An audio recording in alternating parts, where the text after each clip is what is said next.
రాష్ట్ర మంత్రి మోపిదేవి వెంకటరమణ అరెస్టుకు సంబంధించి టీడీపీ అధినేత చంద్రబాబు నాయుడు తన నివాసంలో మీడియాతో మాట్లాడుతున్నారు. లైవ్ చూద్దాం.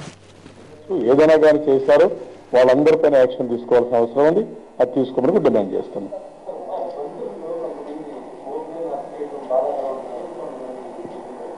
నేనేమంటున్నానంటే ఒక వ్యక్తిని కాదు ఇక్కడ.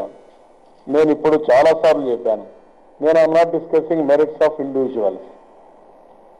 చట్టాన్ని వైలేట్ చేశారా లేదా, అవినీతికి పాల్పడ్డారా లేదా, చట్టాన్ని వైలేట్ చేసి అవినీతికి పాల్పడిన ఎవరైనా సరే, ఏ స్థాయిలో సరే వాళ్ళని పనిష్ చేయాల్సిన అవసరం ఉంది. అప్పుడే మిగిలిన చట్టం పైన గౌరవం ఉంటుంది. ఇవన్నీ కూడా మంచి సంప్రదాయాలు కాదు. మీకు ఎమోషన్ ఉండొచ్చు, ఇంకోటి ఉండొచ్చు, కానీ ఎవరైతే ఒక వ్యక్తి తప్పు చేసినప్పుడు ఎవరైనా కావచ్చు, నేను ఒక లెట్ XYZ, నేను ఎవరి పేర్లు మాట్లాడలేదు ఫ్రమ్ ది బిగినింగ్. నేను అరెస్ట్ చేయాలని కూడా ఎప్పుడు డిమాండ్ చేయడం లేదు, కానీ చట్టంలో మాత్రం అందరూ సమానమే. రెండోది, ఏదైతే ప్రభుత్వం ఉందో ఈ ప్రభుత్వం ఎప్పుడో చతికిల పడింది, ఇంత టైం అవసరం లేదు. ఈ పాపానికి కారణం కాంగ్రెస్ పార్టీ. ఆ రోజు మేము చెప్పినప్పుడు కానీ గట్టిగా చర్యలు తీసుకుంటే ఇవి జరిగేటివి కాదు. ఆ రోజు మీరు ఉదాసీనంగా ఉండి ఇవన్నీ జరిగేదానికి దోహదం చేశారు. ఇప్పుడు కూడా సమర్థవంతంగా యాక్షన్ తీసుకోకుండా ఉండడం వల్ల అపోహలు వచ్చే పరిస్థితి వచ్చింది. ఈరోజు జగన్మోహన్ రెడ్డి ఎవ్రీడే మాట్లాడుతున్నాడు, Telugu Desam Congress party match fixing. అంటే మేమందరం ఢిల్లీలో కామన్వెల్త్ గేమ్స్ పైన పోరాడాం, లేకపోతే 2G స్పెక్ట్రమ్ పైన పోరాడాం. విధులైన పరిస్థితులు అక్కడ అరెస్ట్ చేశారు. కల్మాడిని అరెస్ట్ చేశారు, రాజాను అరెస్ట్ చేశారు, కనిమలిని అరెస్ట్ చేశారు. అంటే మేము కాంగ్రెస్ అక్కడ కొల్యూడ్ అయ్యాం, అంతే కదా. ఆల్ అపోజిషన్ పార్టీస్ కాంగ్రెస్తో కొల్యూడ్ అయ్యి ఫైట్ చేశాం కాబట్టి వాళ్ళు అరెస్ట్ చేయాల్సి వచ్చింది. ఇక్కడ అంతే. అంటే మేము కాంగ్రెస్ కొల్యూడ్ అయ్యి జగన్మోహన్ రెడ్డి కాపాడాలా, అంటే ఇంకొకరిని కాపాడాలా, అది మీ ఆ క్లారిటీ వాళ్ళకు ఉండాల్సిన పని ఉంది. ఇప్పుడు ఎవరిని అరెస్ట్ చేశారు? కాంగ్రెస్ మంత్రులను అరెస్ట్ చేసుకున్నారు CBI. ఎందుకు అరెస్ట్ చేశారు? విధులైన పరిస్థితులు అరెస్ట్ చేశారు.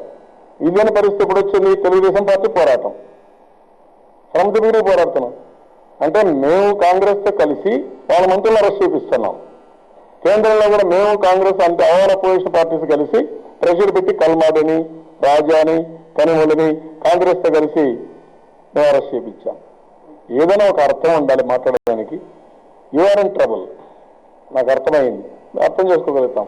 తప్పులు చేశారు, ఒక చెడు ప్రవర్తనలో పోయారు, మనకు అర్థం లేదనుకున్నారు, తప్పులు చేసుకొని ఈరోజు దాని ప్రభావం మీరు అనుభవిస్తున్నారు. దానిపైన వేరే వాళ్ళపైన బ్లేమ్ వేయడం ఏమాత్రం సబబు? అది మీరు గుర్తుపెట్టుకోవాలి. తప్పులు మీరు చేసి బ్లేమ్ వేరే వాళ్ళపైన వేస్తున్నారు, ఇది మంచిది కాదు. అందుకని మీరు తప్పులు చేయకుండా ఉండాల్సింది.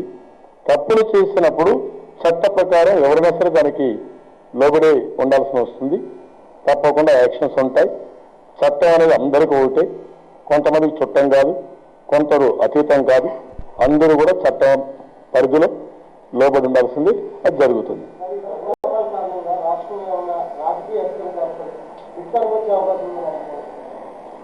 నేను ఏమంటున్నానంటే రాజకీయ ఊహాగానాలు కాదు కావాల్సింది, ఇక్కడ ఒక ప్రక్షాళన కావాలి. ప్రపంచంలో ఏ డెమోక్రసీలో ఎక్కడ జరగల, స్వతంత్ర భారతదేశ చరిత్రలో ఒక ఇన్సిడెంట్ ఉండొచ్చు. కర్ణాటకలో యడ్యూరప్ప లేకుంటే ఇంకొకరు కావచ్చు, లేకుంటే తమిళనాడులో ఒకరిద్దరు ఉండొచ్చు, ఢిల్లీలో ఒకరిద్దరు కావచ్చు. ఇంత పెద్ద ఎత్తున కుంభకోణాలు జరగడం, ఇంత పెద్ద ఎత్తున మాఫియాలు తయారు కావడం, అదే మరి ఇంత పెద్ద ఎత్తున అరెస్టులు కావడం ఎక్కడ ప్రపంచంలో జరగల. ఇండియాలో కూడా స్వతంత్ర భారతదేశం తర్వాత జరగల. ఈ ప్రక్షాళన అవసరం. ప్రక్షాళనలో మనం ఊహాగానాలు చేయడం కూడా కరెక్ట్ కాదు. మనం ఊహాగానాలు చేసి ఎవ్రీ టైం మీరు ఎట్లా మాట్లాడుతున్నారంటే ప్రతి ఒక్కదానికి రాజకీయాలు లింక్ చేసుకుంటున్నారు. ప్రతి ఒక్కదానికి రాజకీయాలు లింక్ చేసుకుంటే ఏమీ జరగదు. ఇంకా అది కాదు ఇష్యూ. ఇక్కడ మెరిట్ అది ఇష్యూ మీరు మాట్లాడాలి. ఈ ఇష్యూ ఉంది, ఇక్కడ అవినీతి జరిగిందా లేదా, అవినీతి జరిగితే చిన్న పెద్ద తారతమ్యం లేకుండా యాక్షన్ తీసుకుంటున్నావా లేదా, యాక్షన్ తీసుకుంటే మిగిలిన భయం ఉంటుందా లేదా, ఈ యాంగిల్లో మీరు ఆలోచించుకుంటే ఎంచోపైన ఇది జరిగింది కాబట్టి ఏదో అయిపోతుంది, రేపు 5 మంది ఎమ్మెల్యే వెళ్ళొచ్చు, 10 మంది ఎమ్మెల్యేలు పోవచ్చు, చరిత్రహీనులుగా మిగిలిపోవచ్చు, డబ్బులు కమ్ముడు పోయి. ఇది అంటే ఎంచోపైన హార్స్ ట్రేడింగ్ లేదా మ్యానిపులేషన్, పవర్ పాలిటిక్స్, ఎలక్షన్, 8వ ఎలక్షన్ ఇది. 3 ఏళ్లలో 8వ ఎలక్షన్, బై ఎలక్షన్. ఎవడన్నా ఒప్పుకుంటాడండి ఇది? 3 నెలలకు ఒకసారి బై ఎలక్షన్ చేస్తారంటే ఎవరన్నా బుద్ధి ఉండేవాడు? మీకు హాబీనా ఇది ఎలక్షన్ అంటే? ఎక్కడికి పోతున్నాం? ఎక్కడ తీసుకుపోతున్నారు రాష్ట్రాన్ని? ఇది బాధిత రాహిత్యం కాదా? ఇష్టానుసారంగా చేయడం అంటే మీకు పొలిటికల్ గెయిన్ కోసం మీ ఇష్ట ప్రకారం చేసి మళ్ళా అక్కడ 100 కోట్ల సినిమాలో చెప్పిన డైలాగుగా బిజినెస్ మ్యాన్లో చెప్పిన 220 కోట్లు ఒక ఎంపీ ఖర్చు పెట్టాలి, మేము మొత్తం దేశం 500 ఎంపీలు ఉన్నాయి, 1,00,000 కోట్లు సంపాదించాలంటాడు అతను hero. That is the message you are giving in this country. ఇవన్నీ పిఎం మాట్లాడు. కంట్రీని ప్రిపేర్ చేయాలంటే ఊరికే అయిపోవు. పబ్లిక్ లో ఈ మెసేజెస్ అని తీసుకుపోవాలి. ప్రక్షాళన చేయడమే కాకుండా ఆ ప్రక్షాళన చేసే భాగంలో మనం చేసింది రైట్ ఆర్ రాంగ్ గా పబ్లిక్ ని కన్విన్స్ చేసుకుంటూ పోవాల్సిన బాధ్యత ప్రభుత్వాల పైన ఉంది. లీడర్షిప్ ఇవ్వాలి. లీడర్షిప్ అంటే సంతకాల పైన, ఫైల్స్ పైన సంతకాలు పెట్టడం కాదు. ఈజ్ ఎ గ్రేట్ నేషన్, 120 కోట్ల జనాభా, అందులో ప్రపంచాన్ని శాసించే యువత ఉండే దేశం.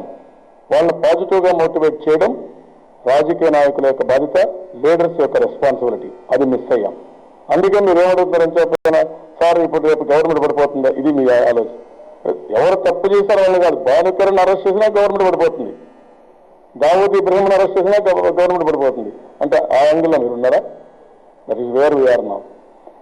800 కోట్లు సినిమాలు తీశారు హీరోయిన్స్ కావాలని. ఎట్లా ఇది? ఎక్కడే పోతున్నాం మనం? ఎక్కడ విలువ దేశంలో? అంటే ఇంకా ఎవడు కూడా క్యారెక్టర్ ఉండేవాడు ఇప్పటికే రాజకీయాలు రావడం లేదు, శాస్త్రంగా రావడం అవసరమే లేదు. ఏ ఫీల్డ్లో ఉండరు. అంత లంపన్ ఎలిమెంట్స్ ఇలాంటి వాళ్ళే కూర్చొని దేశాన్ని, రాష్ట్రాన్ని మొత్తం వాళ్ళే పరిపాలించి డిక్టేట్ చేసి సెటిల్మెంట్లు చేసి రాష్ట్రాన్ని భ్రష్టు పట్టిస్తే మనం చూసుకుంటూ ఇంట్లో బాధపడతా కూర్చోవాలి. అది వేరే అంశం. అన్నిటికీ దయచేసి మీరు ఎంచోపైన మీరు ఎన్ని సీట్లు గెలుస్తారు ఇది